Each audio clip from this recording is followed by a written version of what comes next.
조계종 원로회의 새 원로위원회 나주 심양사주지 성호 스님이 선출됐습니다. 종단의 최고법계인 대종사 명사에 대한 심의는 차기 회의로 이월됐습니다.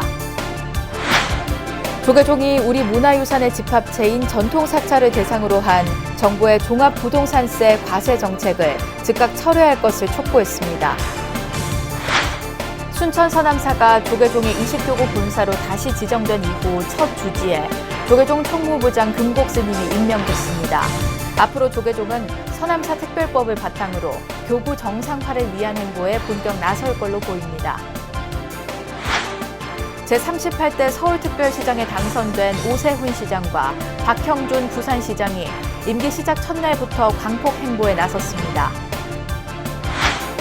불교중앙박물관이 순천 송광사와 하동 쌍계사 국사암의 불화 작품들에 대한 보존 처리 작업에 나섰습니다. 전국 사찰의 비지정 문화재에 대한 체계적 관리에 탄력이 붙을 전망입니다.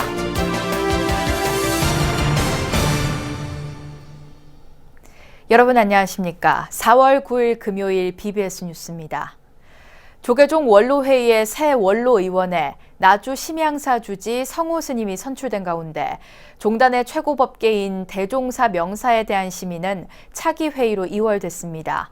원로회의는 대종사 명사에 대한 자격 심의 소위를 구성해 심도 있는 논의를 이어가기로 했습니다. 첫 소식 김호준 기자가 보도합니다.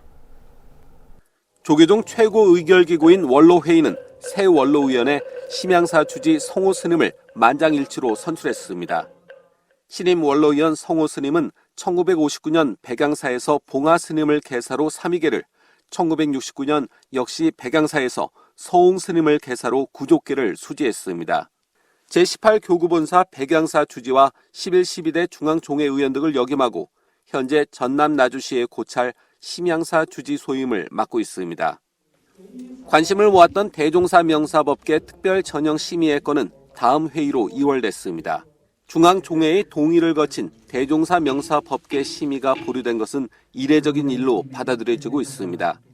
심의에 앞서 원로회의장 세민 스님과 총무원장 원행 스님은 주요 안건에 대한 깊이 있는 심의를 당부하고 요청했습니다. 심의를 원만히 잘 진행하여 가능한 빨리 마칠 수 있도록 지혜를 모아주시면 감사하겠습니다.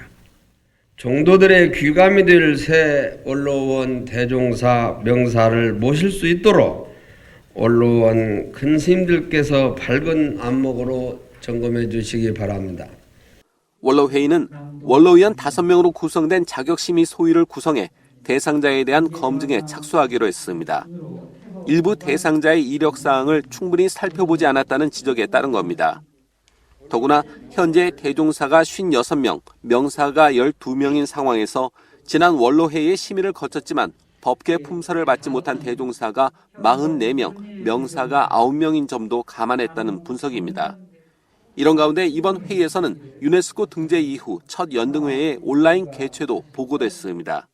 소규모이지만 저희들이 연등회를 다양한 방식으로 진행을 하려고 합니다. 그래서 연등회 참가 단체 및 사찰별로 진행을 하고 가능하면 비대면, 다양한 방식으로 비대면을 진행을 하려고 합니다. 코로나19 4차 대유행 조짐 속에 열린 이번 회의는 방역수칙을 철저히 지키고 거리 두기를 적용하면서 장소를 한국불교역사문화기념관 국제회의장으로 옮겨 진행됐습니다. BBS 뉴스 김호준입니다. 조계종이 우리 문화유산의 집합체인 전통사찰을 대상으로 한 정부의 종합부동산세 과세 정책을 즉각 철회할 것을 촉구했습니다. 조계종은 기획실장 3회 스님 명의로 낸 입장문에서 전통사찰이 추가 세금을 내도록 만든 지방세법 시행령은 전통사찰의 유지와 보존에 심각한 위협을 초래하고 있다며 이같이 밝혔습니다. 특히 종부세는 부동산 투기 수요를 억제하기 위해 도입된 건데 투기 목적 등이 전혀 없는 전통사찰 소유의 부동산에 종부세를 부과하려는 건 전통사찰의 공공성을 정부 당국이 부인한 결과라고 지적했습니다. 조계종은 전통사찰이 종부세를 납부하게 된다면 신도들의 시주에 의존하는 대부분의 전통사찰들이 소유한 부동산을 매각해 추가적인 세금을 납부하는 방식 등으로 이어져 심각한 존폐 위기로 내몰리게 될 것이라고 경고했습니다. 순천 서남사가 조계종의 20교구 본사로 다시 지정된 이후 첫 주지에 조계종 총무부장 금곡 스님이 임명됐습니다. 금곡 스님은 최근 중앙종회에서 통과한 서남사 특별법을 바탕으로 교구 정상화를 위한 행보에 본격 나설 걸로 보입니다. 정영석 기자가 전합니다. 조계종의 20교구 본사 순천 서남사 주지에 총무원 총무부장 금곡 스님이 임명됐습니다. 총무원장 원행 스님은 불교 정화 정신을 깊이 새기며 파사 현정의 힘을 발휘하라고 특별 지시했습니다. 서남사 정상화를 위해 모든 종도들이 힘을 모아줄 것도 주문했습니다. 종단 정화 이념을 잘 계속 발전시키기 위해서 열심히 노력해서 우리 선배님들이 조사 스님들이 일궜던 뜻을 잘 받들도록 최대한 노력을 해서 이런 일이 생기지 않도록 파사 현정의 힘을 발휘합시다. 서남사는 조계종과 태고종이 소유권을 놓고 법적 다툼을 이어온 호남의 대표적인 천년 고찰입니다. 1심과 2심 재판부는 서남사의 소유권이 조계종에 있다고 인정하는 판결을 내렸지만 대법원 판단은 달랐습니다. 이처럼 대법원이 원심을 뒤엎고 태고종의 손을 들어주면서 서남사 문제는 한국 불교의 정통성 논쟁으로까지 확대되고 있는 상황. 금곡 스님은 사법부가 불교를 혼란과 분열로 몰아넣었다며 엄중한 조치에 나설 것이라고 강조했습니다. 전 종도와 함께 대응해서 우리가 선조로부터 물려받고 이어받은 그러한 정화 정신을 받들고 그 정체성이 훼손되지 않도록 노력할 것이고 사법부의 잘못된 판단을 바로잡겠습니다. 금곡 스님은 중앙종회에서 통과한 서남사 특별법을 바탕으로 교구 정상화를 위한 행보에 본격 착수할 방침입니다. 서남사 최고 의결기구인 상임운영위원회와 호법단 등의 정화-결사단을 조직해 교구 지위 회복에 필요한 요건을 우선 갖춰나갈 것으로 보입니다. 태고종과 관계는 부처님 정신으로 돌아가서 상생하고 화합하고, 다만 사법부는 엄격히 그 부분에 대해서는 이의를 제기할 것이고 바로 잡을 것입니다. 조계종이 사법부를 상대로 종단 차원의 적극적인 대응에 나설 뜻을 분명히 밝힌 가운데 태고종과의 공생과 상생을 위한 접합점을 찾을 수 있을지도 주목됩니다. BBS 뉴스 정영석입니다. 불교계가 군부 쿠데타 발생으로 경제적 어려움 등에 처한 제한 미얀마 유학생들 돕기에 나섰습니다. 명상과 수행 대중화에 앞장서고 있는 사단법인 자비명상은 어제 오후 서울 서대문구 현성정사에서 미얀마 출신 한국 유학생들과 결연식을 가졌습니다. 또 유학 온 친구들이 고향에 전화도 못하고 또 스트레스를 많이 받고 잠도 못 자고 하는 얘기를 많이 들었어요. 그래서 우리 스님들과 1:1 결연을 맺게 함으로 인해서 한국의 스님 엄마를 만들어주고 싶었습니다. 전국의 사찰과 사단법인 자비명상 소속 사찰들은 제한 미얀마 유학생들이 마음의 위로와 안정, 경제적 안정을 찾도록 지원하고 휴일 사찰 행사에 봉사자로 참여하도록 독려하기로 했습니다. 한국에 유학 중인 미얀마 학생 3천여 명은 미얀마에서 3개월째 계속되는 군부 쿠데타로 본국과의 통신이 단절되고 은행, 금융거래도 봉쇄된 상황입니다. 불교계를 대표하는 공익미디어 BBS 불교방송의 개국 31주년 기념 슬로건으로 행복한 나를 찾는 길 BBS 불교방송이 선정됐습니다. BBS 불교방송은 개국 31주년을 맞아 직원들을 대상으로 기념 슬로건을 공모한 결과 대외협력부 교계협력부 권윤정 사원의 작품이 1등으로 당선됐다고 발표했습니다. 개국 31주년 슬로건 공모전의 2등은 경영기획부 기획홍보부 이수하 사원의 세상을 밝히는 자비의 등불 BBS 불교방송이 선정됐고 3등은 뉴미디어 전략팀 김은채 사원의 불교의 내일 세상을 맑게 하는 BBS가 선정됐습니다. 38대 서울특별시장에 당선된 오세훈 시장이 임기를 시작하고 첫날부터 바쁜 행보에 나섰습니다. 여당 일색인 서울시 의회와의 협치와 코로나19는 물론 세계 유네스코 인류 무형문화유산으로 지정된 연등회 보존과 발전 등 산적한 과제들이 오 시장을 기다리고 있습니다. 최선호 기자의 보도입니다. 예상을 뛰어넘는 압승으로 서울시장직에 복귀한 오세훈 서울시장. 현충원 참배로 공식 임기를 시작했습니다. 다시 뛰는 서울시, 바로 서는 대한민국이라는 방명록을 남긴 오 시장의 발길은 곧바로 시청으로 향했습니다.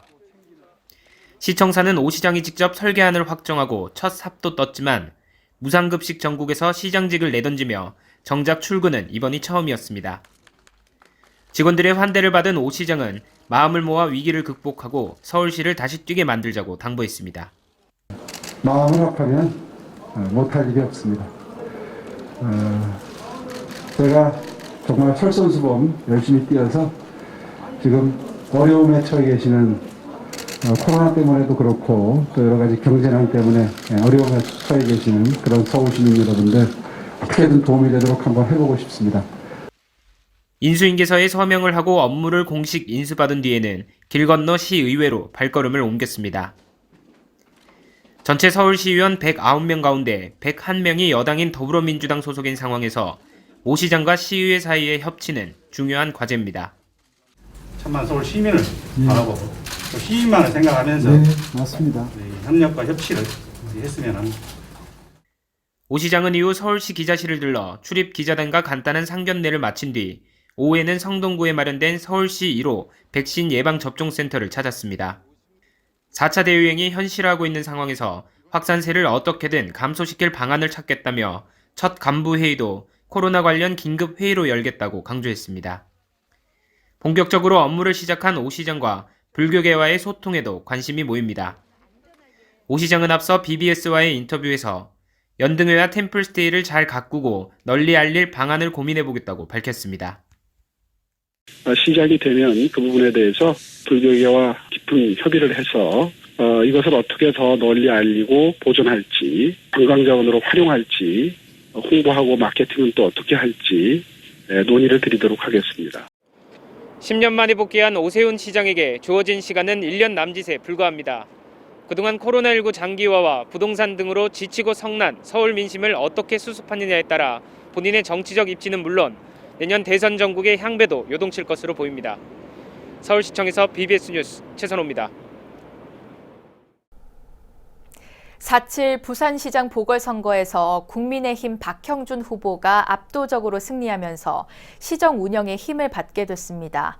하지만 코로나19 상황 관리와 함께 가덕도 신공항 추진 등 만만치 않은 숙제가 남겨져 있습니다. 부산 BBS 박찬민 기자가 보도합니다. 부산 시민들이 압도적인 지지로 국민의힘 박형준 후보를 선택했습니다. 마지막까지 치열한 선거전을 벌였던 더불어민주당 김영춘 후보를 큰 득표율 차이로 따돌렸습니다. 시민들은 힘있는 여당 후보보다 정권 심판을 선택한 겁니다. 위대한 부산 시민 여러분, 압도적 지지를 보내주셔서 감사합니다. 선거 기간 내내 갖은 어려움에도 불구하고 흔들리지 않고 성원을 보내주신 시민 여러분의 그 마음, 시민을 섬기는 좋은 시정으로 보답하겠습니다. 인수위원회 기간 없이 바로 시정의 키를 잡은 박형준 부산시장. 이번 선거에 출마하면서는 부산에 혁신의 기운을 불어넣겠다며 달라지는 부산을 기대해 달라고 밝혔습니다. 혁신을 통해 인재가 몰리고 생활 환경도 개선해 추락하는 도시를 다시 살리겠다고도 강조했습니다.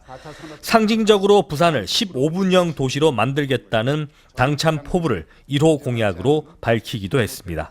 15분형 도시는 급격한 기후변화 시대에 대한 적극적 대비이자 탄소 중립을 지향하는 대한민국의 발전 방향에 대한 선제적 대처라고도 할 수 있습니다. 또 첨단 기술을 적극적으로 도입해서 시민 생활의 편의를 도모하고 이를 통해 커뮤니티 단위의 행복한 라이프 스타일을 구현할 수 있게 하기 위한 정책입니다. 15분형 도시를 만들기 위한 핵심으로 박형준 시장은 어반루프를 도시에 현실화시키겠다고 강조했습니다. 선거운동 과정에서 현실성이 없다는 민주당의 지적을 받기도 했지만 초음속 진공을 활용해 도시와 국가 간을 이동하는 하이퍼루프 기술을 도시에 적용하는 것은 가능하다고 설명했습니다. 하이퍼루프는 이론상으로는 여야가 함께 특별법으로 추진하는 가덕도 신공항의 도심 접근성을 높일 수 있어 더욱 주목을 받았습니다. 가덕도 공항이 불가역적인 사업이 되고 그리고 동시에 신속하게 추진하는 사업이 돼야 되고 그리고 정말 성공할 수 있는 사업이 돼야 된다. 이러기 위해서는 선거가 끝나자마자 머리를 맞대야 된다고 생각을 합니다. 박형준 부산시장은 임기가 1년 3개월로 짧지만 어느 때보다 중요한 시기인 만큼 각오를 다시 한번 다졌습니다. 부산 시민들은 부산시정의 새 출발을 기대하고 있습니다. 부산에서 BBS 뉴스 박찬민입니다. 경북 포항의 젊은 불자들이 지역사회와 불교계 봉사하기 위해 뭉쳤습니다. 포항불교 참여연대는 포항보경사에서 고문을 맡은 보경사 주지 철산 스님을 비롯해 포항사합연 회장 덕화 스님 등과 함께 출범식과 기념법회를 열고 단체 시작을 알렸습니다. 연대라는 뜻은 어떤 목적을 갖고 이것이 함께 하자는 뜻입니다. 그래서 저희 포항불교 참여연대는 봉사라는 목적을 갖고 같이 하기로 그렇게 시작하기로 했습니다. 저희들 마음을 전하는 것, 봉사, 그것도 큰 보시라고 생각합니다. 포항불교 참여연대는 포항언론인 불자회, 청년불자회 등 기존 재가단체 회원뿐 아니라 활동단체가 없었던 불자를 발굴해 30에서 50대 지역불자들 30여 명으로 구성됐습니다. 경북 포항 원법사가 인재불사를 위해 14년째 이어오고 있는 장학금 전달식을 가졌습니다. 올해는 코로나19로 원법사 회주 운보 스님과 주지 해운 스님, 장학생 대표들과 회원 일부만 참석해 전달식이 진행됐으며 40명에게 2,390만 원이 지급됐습니다. 큰 스님께서 평소 청년인재 양성이 큰 관심을 가지고 계십니다. 그래서 저희 원법사 장학회가 이렇게 활동할 수 있게 되었고 이 자리에 모이신 우리 원법사 장학회 회원님들이 매월 기부해 주시는 기부금으로 17일간 이렇게 우리 원법사 장학회가 잘 운영되고 있는데요. 포항 신광면에 있는 원법사는 지난 2008년 전신인 덕국장학회에서 시작해 2015년 원법사와 동국대 경주 캠퍼스에 각각 장학회를 만들고 매년 봄과 가을에 장학금을 전달하고 있습니다. 사찰내에 있는 비지정 불교 문화재들이 그동안 관리의 사각지대에 놓여 훼손되는 일들이 적지 않았는데요. 불교 중앙박물관이 순천 송광사와 하동 쌍계사 국사암의 불화 작품들에 대한 보존 처리 작업을 통해 두 문화재의 가치를 되살리는 데 성공했습니다. 전국 사찰의 비지정 문화재에 대한 체계적인 보존과 관리에 탄력이 붙을 전망입니다. 전경윤 기자입니다. 지난 1725년 조선시대의 그림을 그리던 화승 의겸 스님의 불화작품 송광사 53불도 18세기 불화의 특징을 잘 보여주는 작품으로 문화재적 가치가 뛰어나다는 평가입니다. 하동 쌍계사 국사암의 재석 철룡도는 18세기 쌍계사를 중심으로 활동한 화승 평상 스님이 그린 작품입니다. 하지만 두 작품은 그림에 얼룩이 지고 안료가 떨어져 나가거나 색깔이 갈라지는 등 심각한 손상을 입어 그동안 보존 처리 작업이 진행되어 왔습니다. 불교 중앙박물관이 보존 처리 작업을 마무리해 온전한 상태로 돌아온 두 문화재를 언론에 공개했습니다. 그동안 관리의 사각지대에 놓여있던 비지정 문화재에 대한 체계적인 관리와 보존의 계기가 마련됐다는 평가입니다. 같이 그림을 그리고 그 옆에 처음에 이것을 그림을 그렸던 초본까지 제작을 했습니다. 그래서 보시면은 이 그림이 어떻게 그려졌는지에 대해서도 더 이해하실 수 있을 것 같습니다. 비지정 문화재가 이런 식으로 해서 보존 처리를 해서 빛이 나는 그런 과정을 계속해서 문화재가 빛이 나는 그런 연구를 계속해 주시면 감사하겠습니다. 그동안 등록문화재들은 국가나 지자체의 체계적인 관리를 받아왔지만 사찰내 불교 문화재 등 비지정 문화재들은 상대적으로 소홀한 대접을 받아왔습니다. 이에 따라 불교중앙박물관은 지난해부터 문화재청과 함께 훼손이 심각한 중요 비지정 문화재의 추가 훼손을 막고 가치를 높이기 위해 비지정 문화재 보존 처리 사업을 시작했습니다.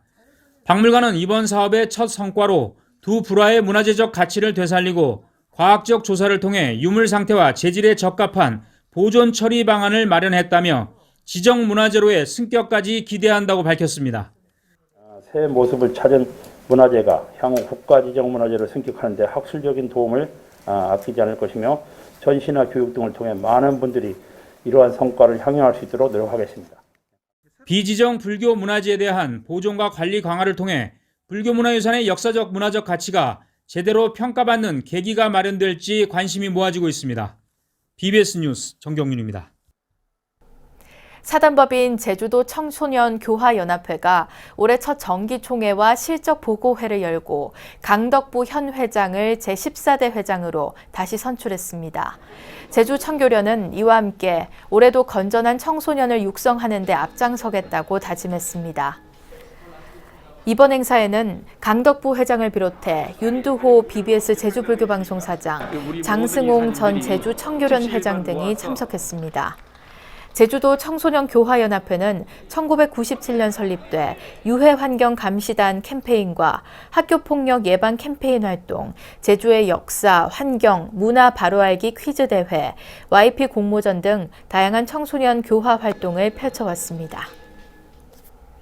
이어서 꼭 짚어봐야 할 공감 뉴스들을 모아봤습니다. 오늘의 알찬 뉴스입니다. 세종시는 한글사랑 거리를 만들고 어르신 글씨체를 제작하는 내용 등을 담은 한글사랑 도시 조성 기본 계획을 수립했다고 밝혔습니다.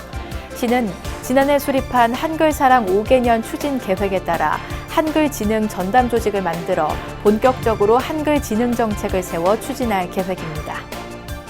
산림청은 코로나 사태 속에 연기했던 제15차 세계 산림총회를 내년 5월 2일에서 6일 서울 코엑스에서 개최한다고 밝혔습니다.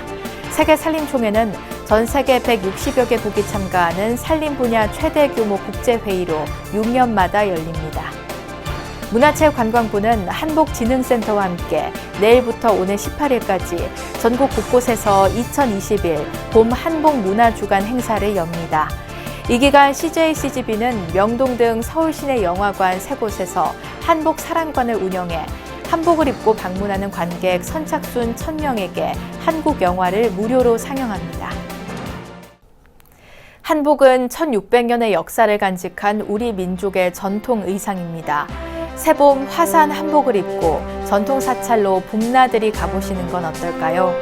이상으로 4월 9일 금요일 BBS 뉴스를 마칩니다. 여러분 고맙습니다.